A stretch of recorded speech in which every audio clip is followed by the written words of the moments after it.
Pues bonito viernes tengan todos ustedes. Es viernes y el cuerpo lo sabe.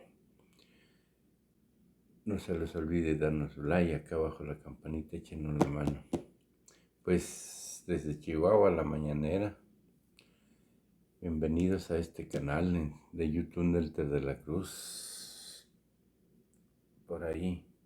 Suscríbanse, échenos la mano. Vámonos con todo. Gracias, presidente. Buenos días, Dalila Escobar de Atiempo.tv. ¿No se escucha? ¿Ya? Sí.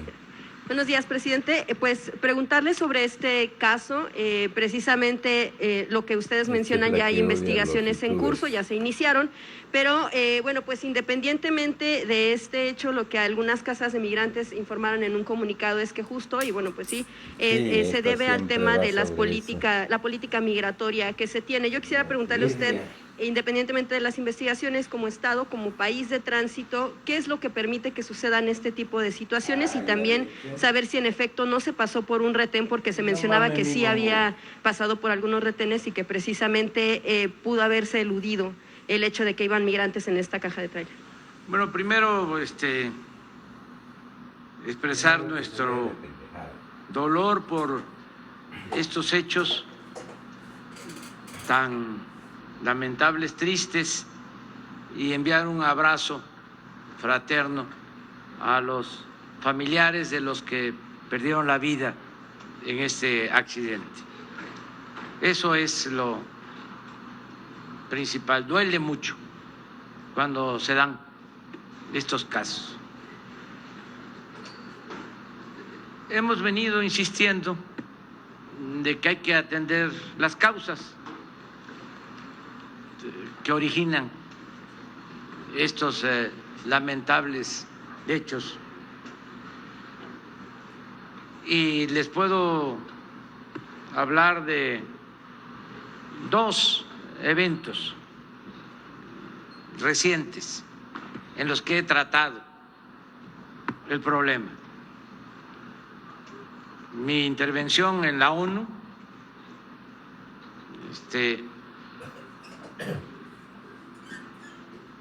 versó sobre este problema, este fenómeno de la migración. ¿Por qué es este fenómeno de migración mundial? Bueno, porque impera la corrupción en el mundo y hay una monstruosa desigualdad económica y social,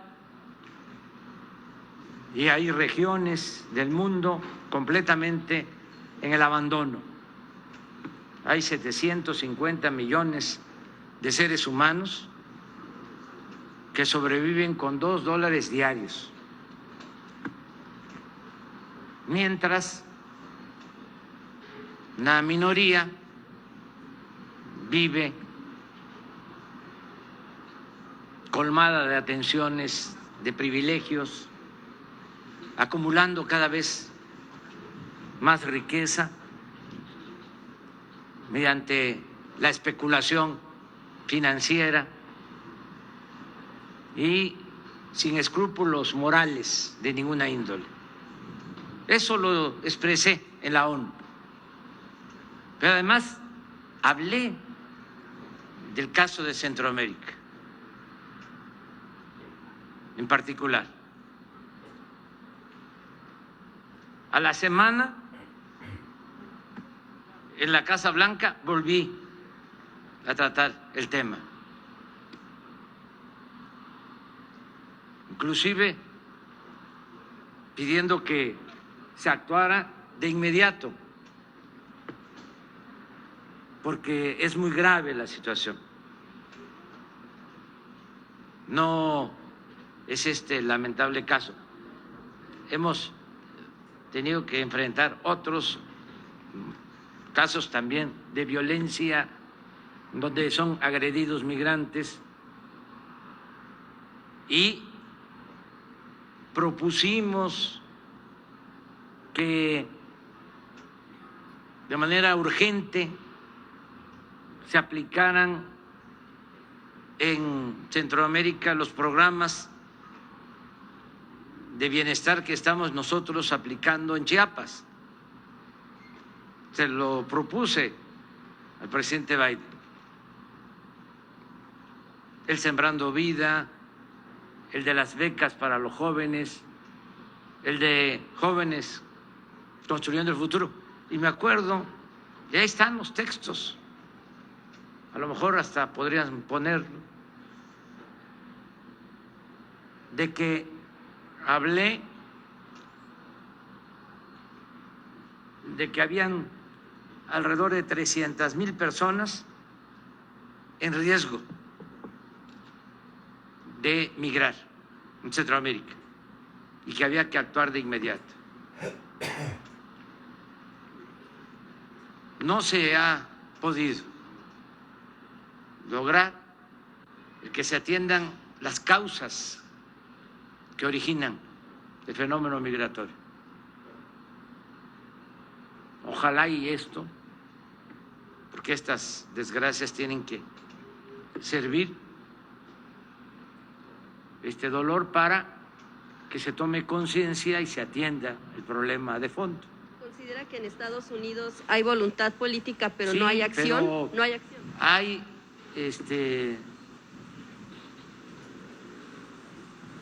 lentitud. En mis cartas, un texto que le envié al presidente Biden, hablo también de este asunto, y ya lo último es un llamado desesperado, uno de mis textos, a que se actúe, pero igual allá tienen que enfrentar a un elefante reumático que no camina.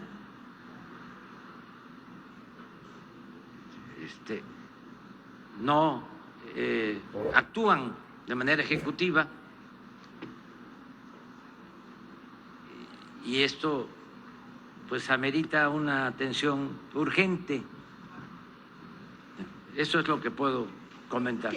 ¿Qué tiene que pasar en estos casos para que se actúe? Pero también preguntarle si el programa de Quédate en México pues iba a representar seguridad para los migrantes y qué responsabilidad tiene México como país de tránsito. Un programa que va a seguir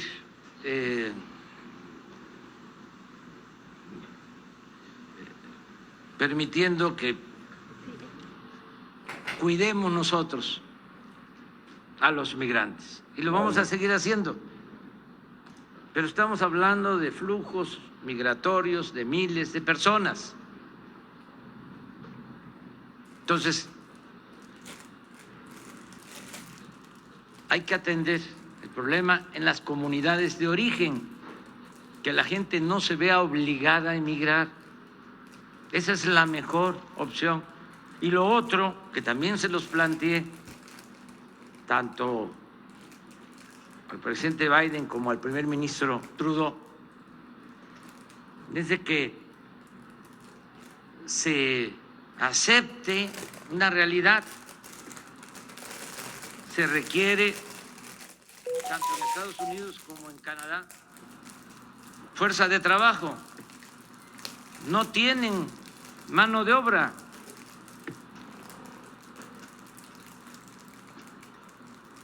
¿Por qué no regular, ordenar el flujo migratorio?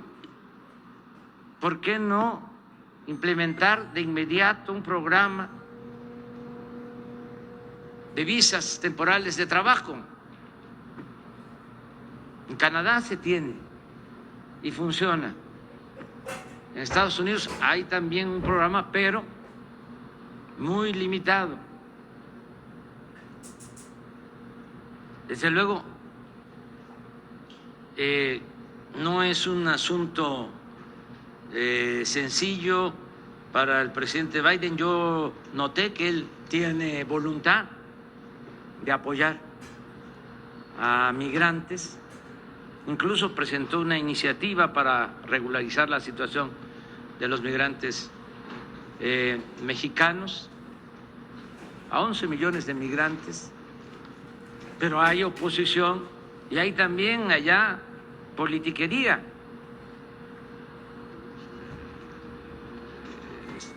Los partidos. Por eso nosotros vamos a estar pendientes, con todo respeto, de la decisión que tomen los partidos y sin caer en injerencismos,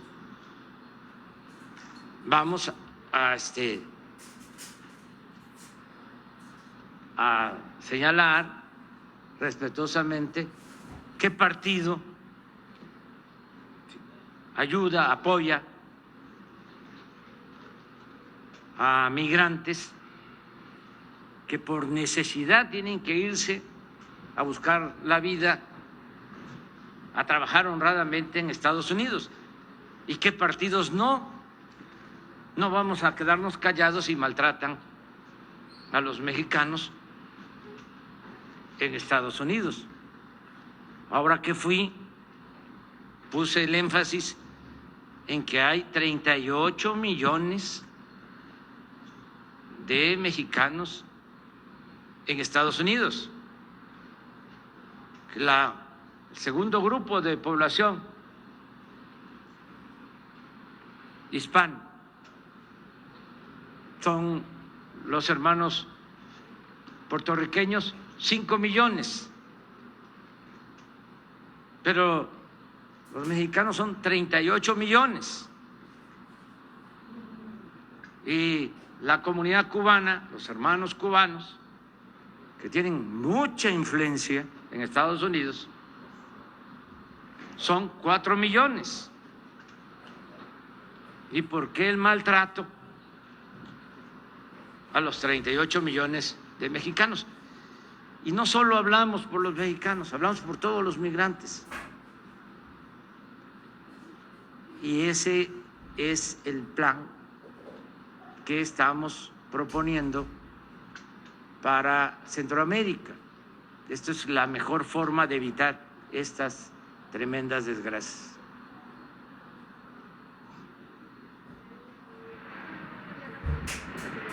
¿Mande? No,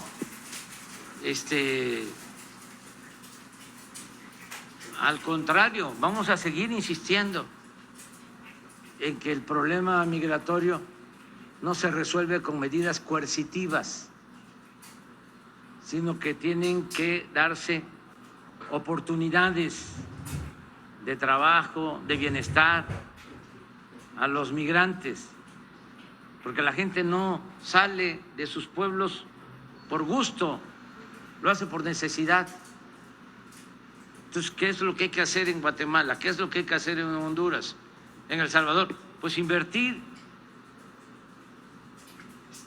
impulsar el desarrollo, que haya programas de bienestar. Nosotros en Chiapas, que eso se los planteé a las autoridades de Estados Unidos, se los he dicho muchas veces, tenemos 80,000 sembradores trabajando en 200,000 hectáreas, sembrando árboles frutales, maderables. Pues es pasar ese programa a Guatemala, a Honduras, a El Salvador. Son las mismas condiciones de medio ambiente,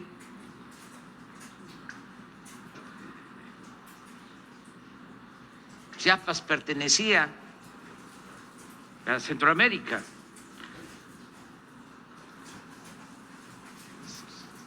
Es la misma cultura o las mismas culturas, no hay diferencias. Lo mismo en Chiapas, el programa de Jóvenes Construyendo el Futuro le da trabajo a 30,000 jóvenes. Eso mismo, hacerlo en Guatemala, hacerlo en Honduras, hacerlo en El Salvador. nosotros ya estamos ayudando en los países centroamericanos, pero desde luego no es suficiente.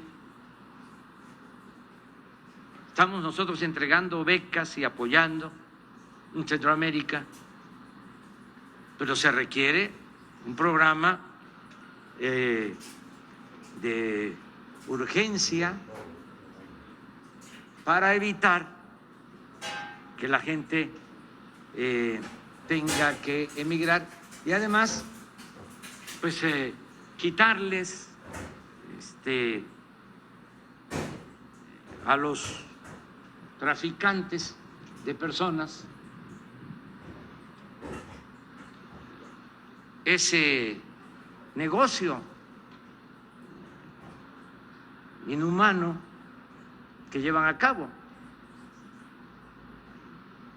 Todos los que se dedican a enganchar a migrantes, estos transportistas, pero hay que atender las causas. Eso es lo que puedo. Gracias, presidente. En un segundo tema, bueno, pues usted ha hablado en varias ocasiones de que pues en anteriores administraciones había las empresas consentidas. Esto pues sigue sucediendo en otros ámbitos, bueno, en otro poder. Pero no te escuché. Usted ha hablado en varias ocasiones de que ha habido en anteriores administraciones empresas consentidas. Esto sigue sucediendo en otros poderes, por ejemplo, en el caso del Senado de la República, de que desde hace años, desde 2015 por lo menos, ha tenido empresas pues consentidas con las que han otorgado contratos por más de 287 millones de pesos. Son empresas que además confabulan entre sí para encarecer lo que ofrecen y que entre ellas gane alguna este tipo de contratos. Simplemente, bueno, pues es parte de una investigación que se lleva a cabo también en nuestro medio, que habla de empresas que tienen de nombre 3W Educación, Tecnologías Digitales Alternas de México, ISA Edificaciones y Gaini SC. Se ha hecho investigaciones al interior del propio Senado. Al final el resultado fue que pues no encontraban como grandes irregularidades, a pesar de que la propia auditoría interna me indica que todas las irregularidades en las que caen estas empresas pues no caben, por supuesto, en los estatutos. ¿Qué llamado hace a este tipo de instancias? Sobre todo que se siguen haciendo contrataciones a empresas que son consentidas y que no deja de suceder desde años anteriores a esto. Pues es un asunto del Poder Legislativo, de la corrupción que sigue imperando, que es el principal problema del país. Se ha avanzado muchísimo, pero hace falta seguir limpiando. Y tenemos también que ser respetuosos de la autonomía de los poderes. Nosotros estamos limpiando el Poder Ejecutivo. Y sí puedo decir, a 3 años de gobierno, saco mi pañuelito blanco. No hay corrupción, aunque no les guste a mis adversarios. Ya no hay los grandes negocios que se hacían con la autorización de la Presidencia de la República. El entregar contratos para construir gasoductos y pagar precios elevadísimos, ya eso ya no se privatizan los reclusorios también para pagar hasta 5,000 pesos por recluso diario por el servicio de empresas que recibieron esos contratos porque tenían influencias, algunas vinculadas a medios de información, dueños de medios de información. Ya eso no se permite, no hay corrupción arriba, pero tenemos que seguir limpiando, purificando la vida pública. Hace falta más, y que cada quien haga lo que le corresponde. Aquí en Chihuahua celebro que la gobernadora esté hablando del combate a la corrupción, porque eso ha afectado mucho a Chihuahua, mucha corrupción en este estado. Se han dedicado a saquear el estado de Chihuahua. No en tiempos recientes, ya lleva décadas el saqueo en Chihuahua. Entonces, ya basta de la corrupción en todo el país. Entonces, lo que planteas el Senado, si hay elementos, si hay pruebas, y también, aunque ustedes no tengan pues esa función,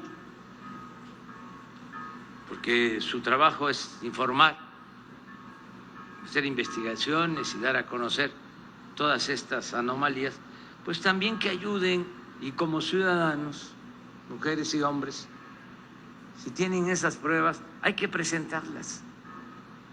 No solo quedarnos en la denuncia pública, sino todo lo que investigan, que obtienen con su trabajo de investigación periodística, a la Fiscalía.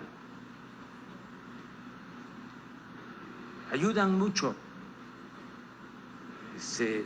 haciendo eso, para que no quede solo en la denuncia pública. Es importante la denuncia pública, pero tenemos que dar el otro paso, presentar la denuncia en las instancias judiciales o entregar la información a instancias que puedan presentar esas denuncias.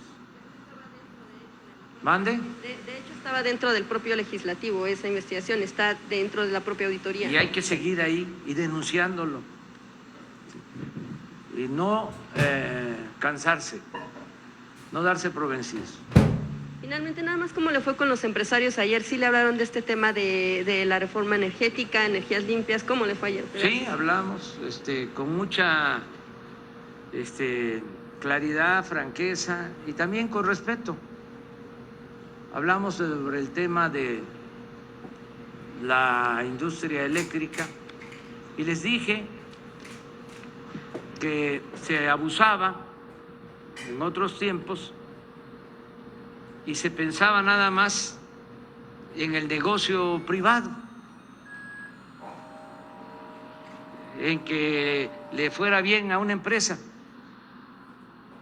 aunque le fuera mal al país. Le puse el ejemplo de los gasoductos, cómo hicieron este jugoso negocio en contra del interés nacional.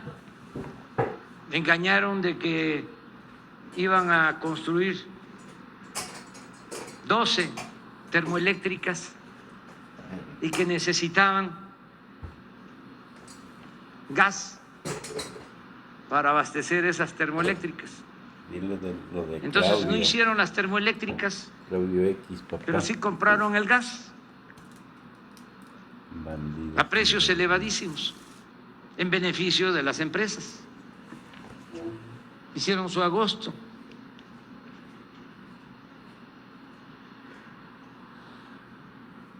Hicimos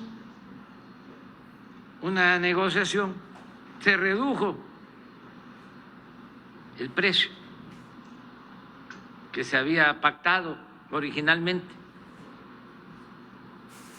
en la compra del gas, pero de todas maneras tenemos 40% de gas que se está pagando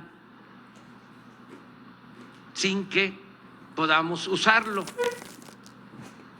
porque se compró en demasía y lo tenemos que estar revendiendo, claro, a precios bajos en Texas para no perder tanto.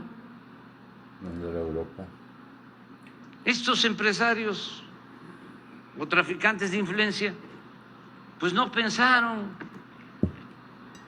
en que de esa manera pues se daña la hacienda pública. Y al final de cuentas, si quiebra la Comisión Federal de Electricidad, nos afecta a todos los mexicanos. Pero la codicia es mucha. Es una especie de enajenación. Aquí le cortaron la cabeza al cura Hidalgo, un hombre extraordinario que venía a refugiarse al norte, como lo mencionó la gobernadora, porque venían hacia Estados Unidos, porque antes Estados Unidos tenía un sistema político donde se garantizaban las libertades, un sistema judicial que garantizaba el derecho a la defensa de las personas. Entonces, por eso, todos los grandes dirigentes, los héroes de nuestra patria, en los momentos más difíciles, procuraron venir hacia el norte. Hidalgo, Juárez, estuvo 2 años en Chihuahua y en Paso del Norte, lo que es ahora Ciudad Juárez, por lo mismo. Y Madero, igual, entró por Juárez para enfrentar a los militares porfiristas. Acá estuvieron en el norte, en Estados Unidos, los Flores Magón, porque en el tiempo de Porfirio Díaz, pues no había tribunales, era la ley fuga, mátalos en caliente. Y en Estados Unidos los podían tener en la cárcel, pero tenían la esperanza, podían salir, un juez podía darles la libertad, y acá no. Bueno, regresando a Hidalgo, decía, ustedes los oligarcas, cuando lo estaban juzgando, su único Dios de ustedes los oligarcas es el dinero. Por eso el odio, imagínense, cortarle la cabeza y exhibir su cabeza en la plaza principal de Guanajuato, 10 años como escarmiento.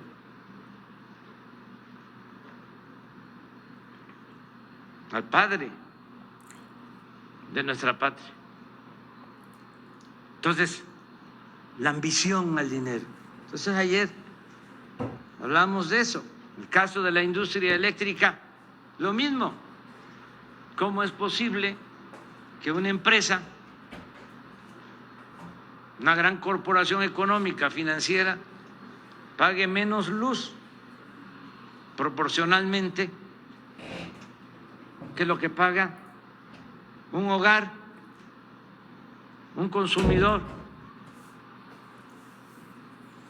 de clase popular o clase media, o que una gran cadena comercial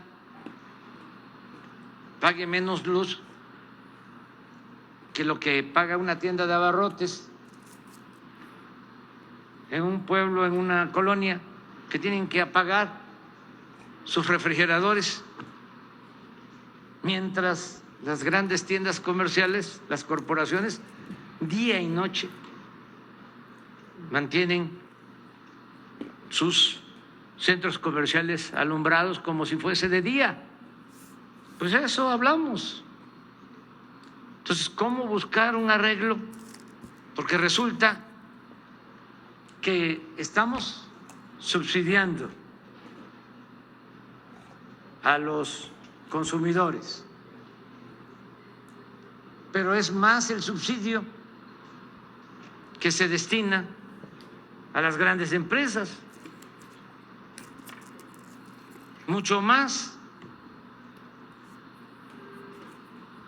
Y desde luego se argumenta, bueno, es que esas eran las reglas antes. No puede haber un cambio de reglas, no puede haber un cambio de señal, porque entonces ya no hay confianza.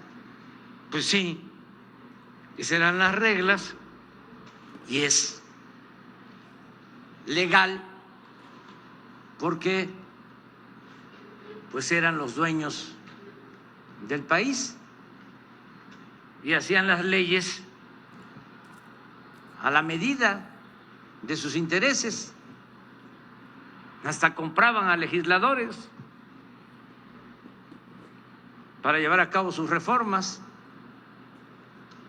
De eso hablamos. Entonces, vamos a llegar a un acuerdo, vamos a dialogar y ya se está haciendo, se está llevando a cabo un diálogo, pero hay cosas en donde no vamos, de una vez lo adelanto, a ceder.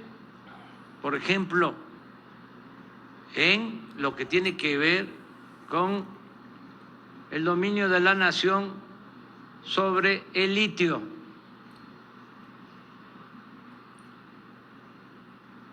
Ese mineral estratégico debe ser de la nación, no se puede privatizar, porque no se ha hablado de eso, nada más se habla de la industria eléctrica, pero yo sé que lo que les importa mucho a quienes se dedican al tráfico de influencia es lo del litio. Y a nosotros nos importa mucho porque eso es lo que permite que el país pueda desarrollarse de manera autónoma, independiente y garantizar el avance tecnológico en beneficio de las nuevas generaciones de mexicanos. Ahí está. Muy bien. Pues la contestación a esta periodista